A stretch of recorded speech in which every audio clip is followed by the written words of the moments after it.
एक शाम प्राची टीवी पर सीरियल देख रही होती है, तभी उसकी सास वहाँ आती है। अरे सीरियल में तो ऐसे मग्न है जैसे आज रात का खाना पड़ोसी आकर बनाएंगे।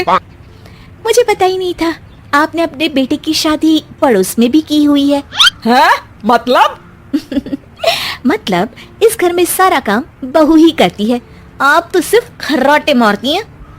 अच्छा जी, फिलहाल तो तुम आराम फरमा रही हो, चलो जाओ, ये मेरे टीवी देखने का समय है। आहा, इसीलिए मुझे भगाया जा रहा है। सॉरी, अब तो बिल्कुल नहीं जाऊंगी। प्राची की इस बात पर दोनों सास बहू के बीच टीवी रिमोट के पीछे बच्चों जैसे छीना झपटी शुरू हो जाती है, जिसके बीच श्लोक भी काम से घर वापस आ जाता है। आज मेरी चूहे बिल्ली की जोड़ी किस बात पर झगड़ रही है? अरे तेरे बीवी मुझे टीवी ही नहीं देखने दे रही। अरे तुम्हारी मम्मी मुझे खाना बनाने के लिए फोर्स कर रही है। अरे वाह, ऐसे बेतुके रीजन पर तो बच्चे भी झगड़ा नहीं करते। अरे मुझे कुछ मत बोल, सब इसने ही शुरू किया है। हाँ हाँ, जैसे आप तो बहुत दूध की धूली है ना। अरे बस दोनों चुप। प्राची जाओ, खाने की तैयारी करो। और माँ तुम छोड़ो, तुम्हें क्या बोलूं, शांति से अपना सीरियल देखो, मुझे दोबारा लड़ने की आवाज सुनाई नहीं देनी चाहिए। ऐसा बोलकर श्लोक वहां से चला जाता है, जिसके पीछे पीछे प्राची भी कुछ न कुछ बड़बड़ाते हुए रसोई में चली जाती है। हाँ हाँ, सासू जी को तो कुछ बोलेंगे ही नहीं, बस मुझ पर ही हुक्म चलता है, खाना बनाओ, जैसे मैं इनके घर में खाना बनाने के लिए आई हूँ। इसी तरह शाम बीतती है और रात को श्लोक और प्राची की सास खाना खाकर सोने चले जाते हैं, लेकिन प्राची गुस्से में कुछ खाए बिना काम में ही लगी रहती है। इस घर में किसी को घंटा फिक्र नहीं पड़ता, मैं खाऊं या भूखी रहूं। प्राची कुछ देर के लिए रसोई से बाहर जाती है और जैसे ही वापस आती है तो वहां दूध का भरा ग्लास देखकर हैरान रह जाती है। फिक्र पूरी है, बस दिखाना नहीं है। प्राची दूध पीकर सोने चली जाती है और अगली सुबह एक बार फिर सास बहू का कार्टून नेटवर्क स्टार्ट हो जाता है। ये तुमने ही किया है। अरे अजीब जबरदस्ती है, मैं बोल रही हूँ मैंने कुछ नहीं किया। दोनों ने मिलकर पूरे घर को पागल खाना बनाया हुआ है। यहाँ कोई नॉर्मल इंसान तो रह ही नहीं सकता, इसीलिए अब पड़ोसी क्या रिश्तेदार भी घर आने से कतराते हैं। और सुन बेटे, तू भी चंगा, तेरी माँ भी चंगी, तेरी बीवी भी चंगी, रिश्तेदार। हाँ जी, आपको नहीं पता क्या, गंगाधर ही शक्तिमान है, रिश्तेदार ही। हाँ हाँ, बस समझ गया।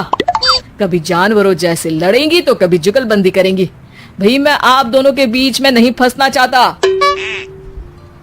सास बहू की इस मनमौजी जोड़ी से परेशान होकर श्लोक अपना सिर खुजलाता वहां से चला जाता है। चलो अब मैं भी कीर्तन में जा रही हूँ। इस पर जैसे ही सास कमरे में अपना पर्स लेने जाती है तो वहां नाश्ते की प्लेट रखी देख मुस्कुराने लगती है और नाश्ता करके घर से बाहर निकलते हुए कुछ पैसे टेबल पर रख जाती है, जिसके कुछ देर बाद सिलेंडर वाला घर आता है। ओ मुरी मैया, मैं सिलेंडर के बारे में तो बिल्कुल भूल ही गई थी। घर खर्च के सारे पैसे भी मम्मी के पास है और श्लोक से बोला तो उल्टा 4 बात सुनाएंगे। प्राची ये सोच ही रही होती है कि अचानक उसका चेहरा चमक उठता है और वो घर में आकर इधर उधर देखने लगती है। तभी उसकी नजर टेबल पर रखे पैसों पर पड़ती है, जिन्हें वो सिलेंडर वाले को दे देती है। ये सब श्लोक देख लेता है। अच्छा बेटे, इतना बड़ा घोटाला, सबके सामने मैं तेरी दुश्मन और पीठ पीछे तेरी मेरी यारी। इस पर श्लोक एक प्लान बनाता है और शाम को सब एक साथ बैठे होने पर बोलने लगता है। माँ, तुम दोनों की बहुत लड़ाई होती है, इसलिए मैं सोच रहा हूँ कि प्राची को उसके घर छोड़ाऊं, इससे वो भी खुश रहेगी और तुम भी। अचानक श्लोक की ये बात सुनकर सास बहू शौक से उसकी तरफ देखती है। अरे ऐसे कैसे घर छोड़ाओगे, मुझे कहीं नहीं जाना।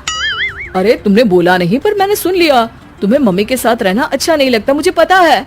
अरे वाह, अरे जब बहू खुद कुछ काम बोले तो वो तुझे सुनता नहीं, और अब जो इसने बोला ही नहीं वो तू समझ गया। जब उसे नहीं जाना तो फिर जबरदस्ती क्यों कर रहा है?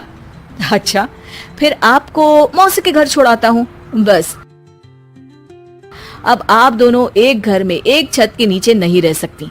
मैं इस टॉम एंड जेरी की जोड़ी को और नहीं झेल सकता। है? ऐसे कैसे नहीं रह सकते? तुम्हें इतनी दिक्कत है तो तुम्हारा बोरिया बिस्तर पैक कर देती हूँ, लेकिन मम्मी जी कहीं नहीं जाएंगी। बिल्कुल यही सुनना था मुझे। अगर दोनों में इतना ही प्यार है फिर हर वक्त ये लड़ाई का नाटक क्यों करती हो? देखा मैंने कैसे माँ किचन में दूध रखती है और तुम उनके लिए कमरे में नाश्ता रखती हो, और कैसे वो पहले ही तुम्हारी दिक्कत समझकर घर में पैसे रखकर बाहर जाती है।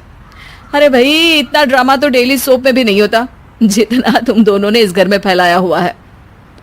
तू हमें टॉम एंड जेरी बोलता है ना, तो याद कर वो दोनों भी एक दूसरे को बाहर वालों की बुरी नजर से बचाने के लिए हमेशा सबके सामने लड़ते थे, लेकिन अकेले में दिक्कत के समय मदद भी तो करते थे।